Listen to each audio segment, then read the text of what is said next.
ver, ¿qué pasa cuando juntas a las mentes más brillantes del planeta para trabajar en un proyecto increíblemente ambicioso y cometen un error de matemáticas de instituto? Pues que el resultado es una de las lecciones más caras y también más espectaculares de toda la historia de la exploración espacial. Y todo empieza con una cifra que es, bueno, astronómica. 327.600.000 dólares. Esa es la cifra. Ese fue el coste total de la misión Mars Climate Orbiter, que iba a ser nada menos que el primer satélite meteorológico de otro planeta. Pero es que antes de que pudiera enviar ni un solo dato, se esfumó. Para siempre. ¿Y la causa? Pues no fue un fallo de un sistema supercomplejo ni una avería rara. Fue algo, bueno, casi cómicamente simple. Y aquí está el meollo de la cuestión. Por un lado, teníamos al contratista, Lockheed Martin, que enviaba los datos de empuje en libras fuerza por segundo, y por otro el equipo de navegación de la NASA, que los esperaba en newtons por segundo, el estándar métrico. ¿El problema? Pues que nadie, absolutamente nadie, hizo la conversión. Esta confusión tan tonta, un concepto de física de primero de carrera, fue lo que condenó una misión multimillonaria. Venga, vamos a analizar el arma del crimen en esta tragedia tecnológica, porque todo, absolutamente todo, se reduce a un único número, un factor de conversión que al aplicarse una y otra vez fue empujando a la nave hacia su destrucción sin que nadie se diera cuenta. Para entender bien el error, tenemos que hablar un momento del impulso. Dicho de forma sencilla, es una medida de la fuerza de un empuje a lo largo del tiempo. La nave espacial usaba unos propulsores muy pequeños para ir ajustando su trayectoria y su orientación. Cada vez que se encendían, generaban un pequeño impulso que cambiaba un poquito su rumbo. Y es aquí donde el sistema se rompió. Había un software en tierra, de Lockheed Martin, que se llamaba SMV Forces, y que calculaba esos empujes en libras fuerza. Pero claro, el software de navegación de la NASA, que era el que recibía esos datos, daba por hecho que estaban en newtons. Básicamente dos sistemas hablando dos idiomas diferentes y sin un traductor de por medio. Y este es el número mágico, o mejor dicho, el número trágico, 4,45. Ese es el factor de conversión. Una libra fuerza equivale a unos 4,45 newtons. ¿Qué significa esto? Pues que el ordenador de navegación pensaba que los empujes eran mucho más débiles de lo que eran en realidad. Cada pequeño ajuste, cada corrección de rumbo era en la práctica casi 4 veces y media más potente de lo que el sistema creía. Una locura. Y esta imagen lo explica perfectamente. Con cada disparo de los propulsores durante los 9 meses de viaje, la trayectoria real de la nave, que es la línea roja, se iba desviando un poquito más de la trayectoria que se había calculado, que es la azul.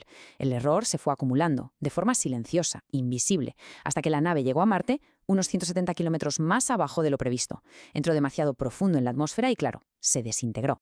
Pero la pregunta es, ¿cómo es posible que un error tan básico se les pasara por alto en la NASA? La respuesta va mucho más allá del software. Está en la propia cultura de la agencia en aquel momento, una cultura que se resumía en un mantra de 3 palabras que, irónicamente, pretendía revolucionar la exploración espacial.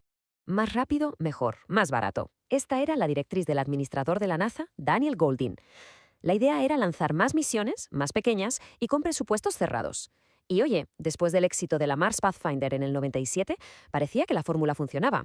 Pero por debajo, esta filosofía estaba creando una presión brutal y debilitando todos los sistemas de seguridad. Esta tabla lo deja clarísimo. A la izquierda, una misión tradicional como la Mars Observer, con revisiones serias, con pruebas completas. A la derecha, el Mars Climate Orbiter, bajo el modelo más rápido, mejor, más barato. Supervisión mínima, falta de personal y esto es crucial, pruebas incompletas. Las pruebas de extremo a extremo, las que habrían pillado el error, simplemente no se hicieron con el rigor que tocaba. Y en la práctica, esto era la crónica de un desastre anunciado. El proyecto tenía un 30% menos de financiación de la que necesitaba. El equipo de navegación estaba desbordado y no tenía a nadie que revisara su trabajo de forma independiente. Se creó un ambiente donde la presión por cumplir plazos y presupuestos era mucho más importante que la disciplina de la ingeniería. Los sistemas de control simplemente se habían evaporado. Y aquí es donde la historia se vuelve realmente trágica.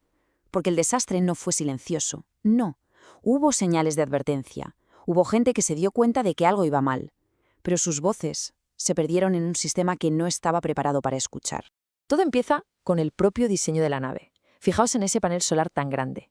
Estaba puesto de forma asimétrica. Esto, que parece un detalle, significaba que la presión de la luz del sol actuaba como una especie de viento constante que empujaba y hacía girar la nave sin parar. Para contrarrestar eso, la nave tenía que usar sus propulsores todo el rato. Y aquí viene el punto clave. Este fallo de diseño obligó a la nave a usar sus propulsores entre 10 y 14 veces más de lo que se había previsto. Y cada uno de esos disparos, cada uno, metía el mismo error de conversión, una y otra vez. Un problema de hardware estaba multiplicando de forma catastrófica el impacto del problema de software. Era literalmente la tormenta perfecta. Y esta es, quizá, la parte más dolorosa de toda la historia. Al menos 2 navegantes durante el viaje se dieron cuenta de que los datos no cuadraban. Vieron que la nave se estaba desviando, pero sus preocupaciones fueron ignoradas. La razón oficial es para no creérselo. No habían rellenado el formulario correcto para documentarlas. La burocracia ganó a la experiencia. El papeleo fue más importante que la propia misión. La pérdida del Mars Climate Orbiter fue, desde luego, un shock para la NASA y para todo el mundo. Pero de este fracaso tan catastrófico surgió un cambio fundamental. Fue una lección que, aunque increíblemente cara, redefiniría para siempre la forma en que la agencia se enfrentaría a la exploración espacial. La investigación oficial fue muy clara. El error de las unidades fue solo el síntoma. La verdadera enfermedad era un fallo sistémico. Como dijo un administrador de la NASA, el problema aquí no fue el error, fue el fallo de nuestros procesos para detectar el error. Las consecuencias fueron enormes. La NASA revisó por completo sus protocolos, poniendo un enfoque nuevo y muy riguroso en el principio de test as you fly, fly as you test. Prueba como vuelas, vuela como pruebas. Se reestructuró todo el programa de Marte y, por supuesto, se impuso una estandarización estricta de unidades en todos los proyectos. Al final, la historia del Mars Climate Orbiter es un recordatorio que pone los pelos de punta. Nos enseña que en los proyectos más complejos que podamos imaginar, los fallos catastróficos muchas veces no vienen de la ciencia más puntera, sino de olvidarse de los fundamentos más básicos.